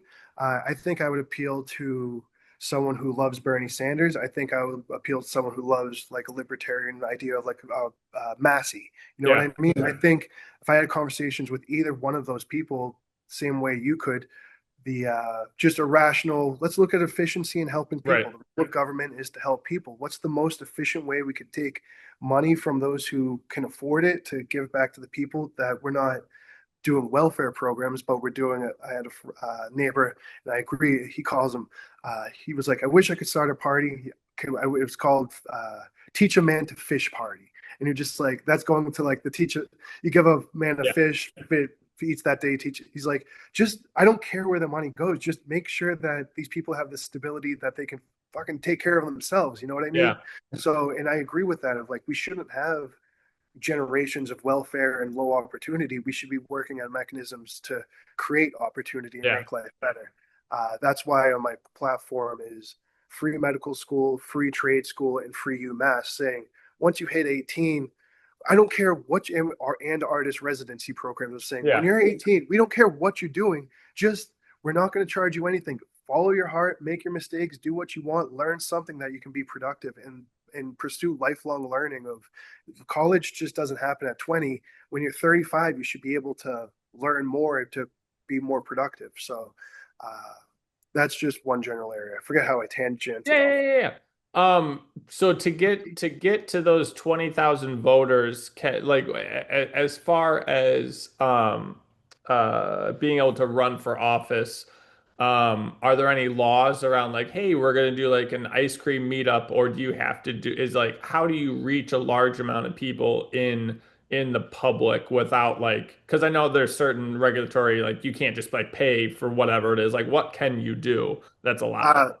Uh, you can spend your money on essentially whatever you want as long as it's reasonably within what is it in campaign in purposes of advancing your politics. Gotcha. Uh, I, to answer your question, the best way are ads because go where the people are. No one's reading newspapers, no one listening to radio. Everyone Yeah. has their phone on their face, and it's you name the platform, run the ad there. Whether you're selling sweaters or running for politics, that's just Yeah. it.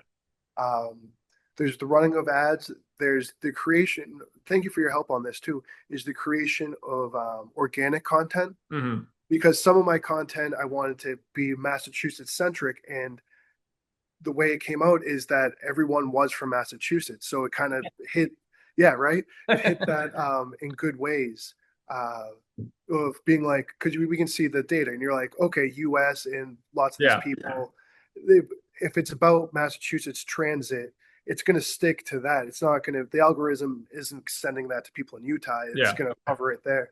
And then same things with like pedestrianizing streets. A video will get like 40,000 views, and I'm like, shit, that's actually all local because the start is Yeah. Quincy, Massachusetts. Like that's it's people will stop watching if they're not from Quincy, but it's going to feed it to those. And I'm like, okay, this is good. So the organic content I think is Yeah. really good. That's real responsive. Then running ads, and then there's the natural. You have to actually meet people. You know what I Right. mean? The physical interaction of shaking their hand, saying, I'm the dude, I'm running, but you don't know much about me. I don't know much about you, but trust me, I'm working for our best interest. Yeah. That's it. And then knocking on doors and flyers. And then people hold signs sometimes. You know how that goes. Yeah. But so it's between paid advertisement and organic online content, and then Yeah. doing the door to doors when I can. Hmm. That's pretty much how you get it. Some of the politics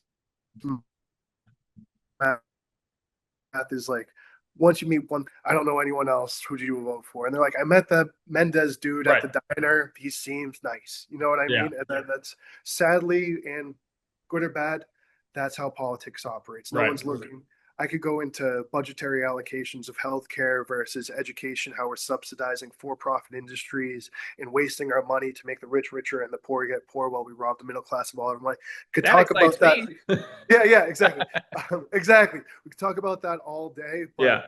you can win just as many votes as being a nice dude and just saying, "No, isn't the weather awesome? I love eating. What is it? I love cucina mia. Cucina mia is the best. My wife and Yeah. sister they had make the best pizza." Was it in starting a conversation like that? Because if you see you're a good-hearted person, it generates. Yeah. Uh, so that's one of the. Remember how you mentioned my father talking about Yeah. politics? I had the same issue when I first started running in 2016. There was personal frustration with like my inability to create content because now you Yeah. just turn the phone around face view, you can get 10,000 views Yeah. easy. In 2006, it was setting up a camera with a camera stand, bringing it into Final Cut, putting in captions like automatically. And it was such a headache just to make a simple video of just trying to say something. Frustrated there. And then also frustrated in the old time politics Yeah. of are you team red or are you team blue? You're like, I want to talk about something bigger. They're like, I don't know what you're talking about. Get out Right. of here. And then dealing of giving a good faith effort to work with local newspapers, local news organizations. But as you know, that's lost its significance. No one watches local news. No one's reading newspapers. So I get an article published in the Boston Globe, the biggest paper in Massachusetts.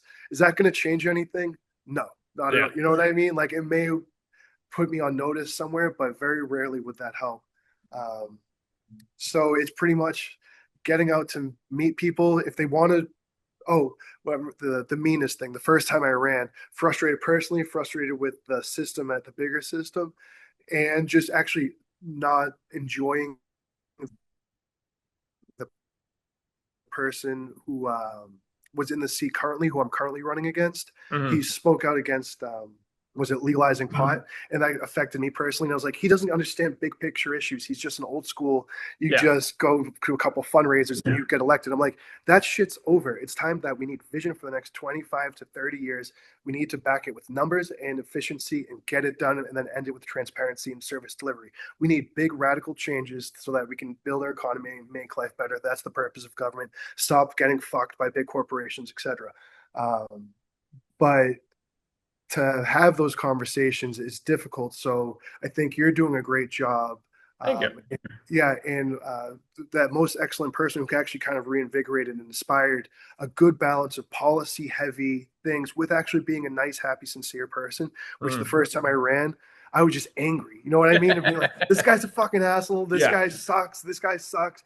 And you don't make any friends like that. You know what I Yeah. mean? Like some 25-year-old girl isn't going to see fucking me ranting. That guy sucks. He's a piece of shit. Blah blah blah. He doesn't know what he's talking about. That's a bad way. But if I say, I think a great economic development policy is building small communities, pedestrianizing street, using local positions to create a density of population so we can have walkable neighborhoods that are connected by larger transit oriented systems to make life better so that we can have better restaurants, better arts, lower cost of living, and just so life can be better. That's a much Yeah. better political discussion than saying the finance companies own all the apartments. They're screwing us left. And you're like, let's change the messaging. And the best person that has done it recently was Zoran. I Yeah. think undeniably, whether you're right or left, you're like, he came in with a mission, good candor. His theater kid energy is sometimes annoying. How he's always smiley and goofy and Yeah. happy, but you're just like, dude, yeah, and like I wanted to be angry at him, but I was like, not angry at him, but I was like, is this just surface level bullshit? The thing that you mentioned earlier, you know what I mean? Yeah. Uh, but then you click on his website and you see it completely goes. He was very policy driven and driven by numbers of saying we spend millions of dollars here. My solution is cut this, add this, add this. What do you think? And you're like, that's makes sense to me, you know. So being So, and kind and smart is the way to as pick far that. as what he was able to do with the deficit, and I have to go like, so I live in Illinois. I have to deal with Pritzker, and no one's thrilled. I, the people that are thrilled with Pritzker don't necessarily have the uh economic issues, I would say, that most that Right? that the average person that lives in Illinois does, which it's rather interesting. But when it comes to usually Democratic-led cities or states, their education is doing well, their programs are funded, but there's fraught with waste and just Yeah, things of that nature. So, and just like moving money around, and when it comes to Zoran, if you look at the amount of money, I think it was at $12 billion dollars. That's what the deficit was that needed to be. I'm not precise in the numbers, Yeah. but I knew it was in that range. Yeah, and I think 500 million was raised from the second house tax. I know I'm saying it wrong. And there was, I think, 1 billion reduced off of like McKinsey and those, not, they're not a special interest group, consultants and stuff Yeah, of that nature. Um, and then there, I think it was 4 million from the federal government, or no, that's from the state government. Where do you see because obviously you can be like, oh, it was financially just moving things around, or hey, here's where he got things done. I think there's a lot of politicking going on, so they don't want him to get a lot done yeah, because it's going to be move us back to like Obama, where he wanted to be bipartisan, and by yeah, doing that, him wanting to do it the right way, nothing happened or yeah. not a lot happened. So with Zoran, where do you see um, the progress happening without the average New Yorker having to pay more in taxes, if that Without the makes sense? average, yeah, I missed the end. Oh, Without the sorry, average, without the average New Yorker having to pay more in taxes. it comes down to spending money more efficiently. Okay. That's really it. My biggest problem with things over the I agree with the 1950s, 1960s Democratic Party principle of the public has a moral responsibility to take care of people. You know what I Yeah. mean? The purpose of government is to protect people, make sure that we're all doing well, safe, healthy, fed, housed, all that stuff. That's that core Democratic Party belief that they pretend like they're a part of now, but it's so far distant of that. But in my gut, that's the way I feel too. I'm like, I can't do things alone. We need other people, you know? So like, let's get it done. Uh, so I think that's why people in cities tend to go into democratic because you can't do anything alone in a city. You're Right. dependent on a bigger entity. And what's the big entity? The government that can facilitate. But what happens is in all sorts of ways is we subsidize the private companies to do it best. Remember, there was an analogy I was going to bring it up, and Yeah. this is its time.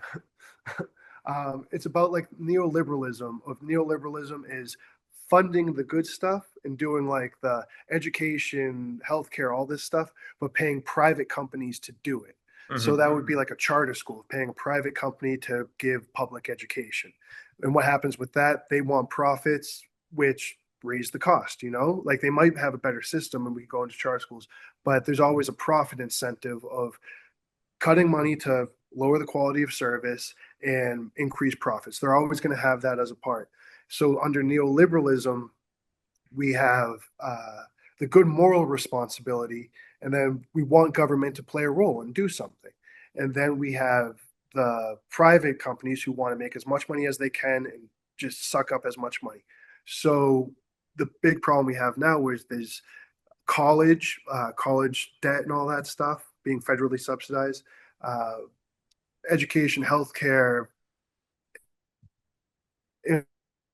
infrastructure is that we want to do the good stuff, but we're funding the private companies to do it.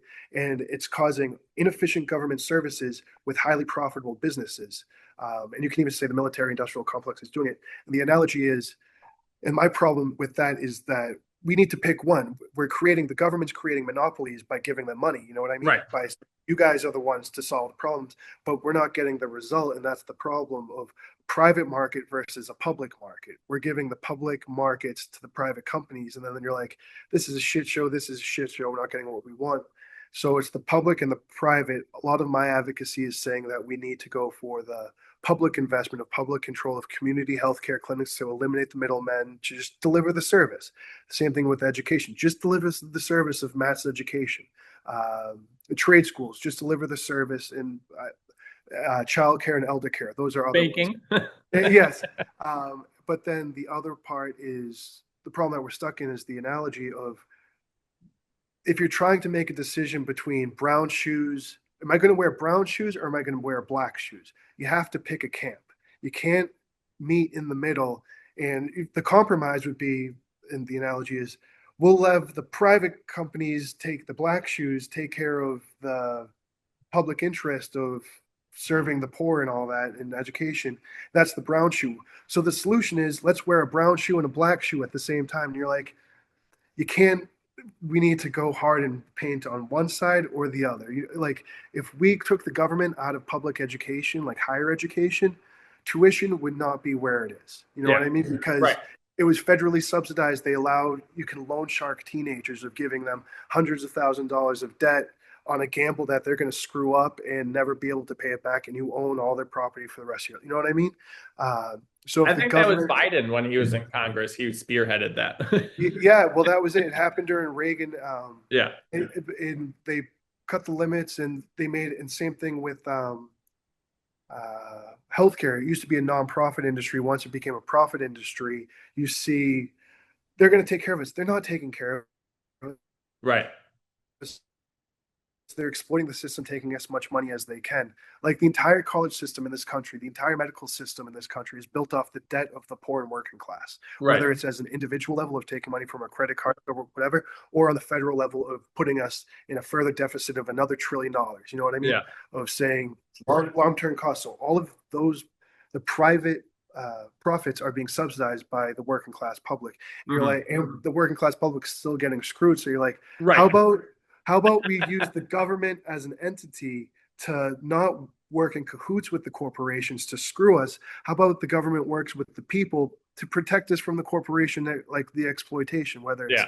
whether it's labor for livable wages for people working in fast food areas. You know what I mean? Like something as simple as that, protecting Lyft drivers, um, or like so that they get health insurance and stuff. Well, you see those rideshare companies are making exorbitant amounts of money while the person driving and doing the delivery is Yeah. living paycheck. They're not going to make enough money that day to have a good life. You know what I Mhm. mean? And you're like, something's wrong here. So it's up to the government to redefine definitions of things like monopolies, contracts, Right. uh, like insider trading. Arrange those and arrange those definitions to not favor the corporations the way they are now, but to favor people and Yeah. protect them. No, I've, absolutely. yeah. And we could definitely do like a part seven for sure. Oh We yeah. got we got a lot of topics, but we'll wrap things up Hell with yeah. the last two No, questions. thank you for letting me Um, ramble. no, You can I talk like more it. next time. I like it. It's fantastic. So what's something from your life that the people listening to the podcast would be able to take away as a positive? How so? Just as far as like, hey, in an example I would use is like my dad. I thought this like because I was knowledgeable, I could just tell people how knowledgeable I was, and then they would be able to understand and listen and agree like I do. But Yeah, I right, learned right. that's not necessarily how it works out. So, Yeah. something of that nature. Um, uh, Van Morrison quote: "Peace, love, and persuasion." Okay. Uh, hope they can meet you halfway with peace, love, and persuasion, and at best rise to the occasion. Okay.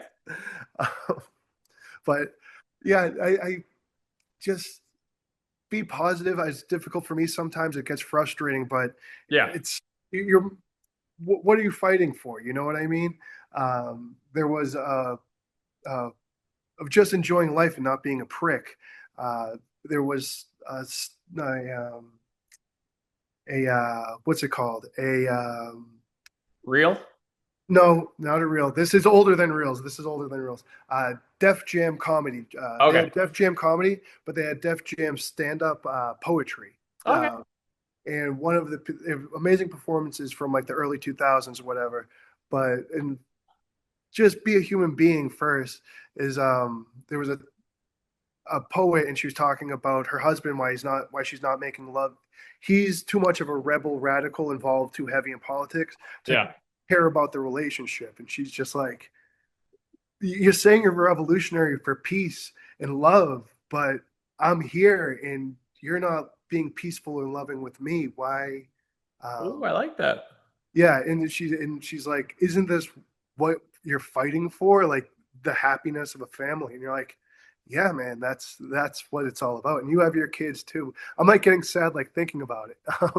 But it's Yeah, so there's the campaign stuff, but I'm just happy. Just right. got married, we got our baby girl, and you're like, that's the important stuff. Hmm. So you can go off on your tangents on Republicans and Democrats, and I think everyone should just lose their titles, all the bullshit, and just kind of Yeah, connect with people and see them on a human level, because Republican Democrats, that's all bullshit created by the monopoly of corporate enterprises to secure their political power and feed us narratives of bullshit. I think if you look with your neighbor, they're your neighbor. They're in the right. same economic situation you are, same schools, same living conditions, same grocery stores. And it's like we're all getting fucked. You know what I mean? Like, so what are we doing to unfuck ourselves? And I think it's getting rid of the two-party system, pragmatically of disassembling it, but also in this idea of you're either with me or you're not. That's only two sides. You're like, that's not true. We're in the whole horseshoe of things, and we're all going to spin around and just uh, you'll find your place. But uh, that's it. So the purpose of government is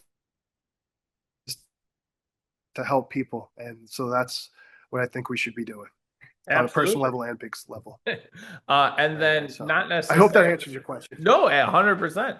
And then not necessarily the dictionary definition, but what is health to you? Uh, Physical health, mental health, and just general happy. You know what I mean? Hmm. Because I health. I used to drink more than I should have. I mean, you're from Chicago. I was like Massachusetts sober. You know, 4 beers, 6 beers a night. That's not a drinking problem. That's dinner. What are you Yeah. talking about?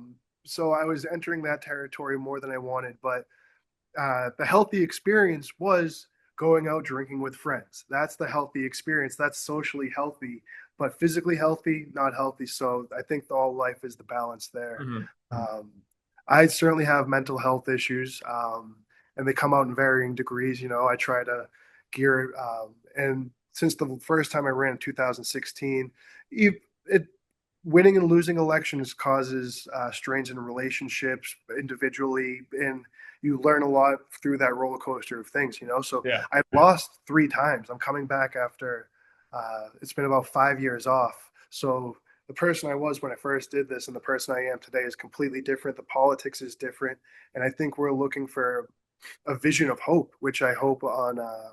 I try to outline between the new urbanism, transoriented development, reforming education, taking care of people, taking care of our elders, taking care of our children, like from daycare. And I think giving that message of peace and love of what would Jesus do? You know what I mean? Yeah. Like, just I don't think we'd be giving corporate subsidies to be bombing other countries. I think we would prefer our money to be helping people in a way. And the goal of the government is to facilitate that. And the goal of the politician is to provide the vision to guide the government to help the people. So Yeah. my vision is just to make the world a better place. People can check out my stuff if they want, however they want online. Watch this video. That's, but yeah, so share a vision of peace and how can we spend money to bring it on? You know what I mean? Public love. That's it. Yep. Absolutely. I love that. Thanks so much for coming on the podcast. No, hell yeah. Thank you for having me. If I'm going to ask, let's check in another month Yes. or something. Very Um, soon.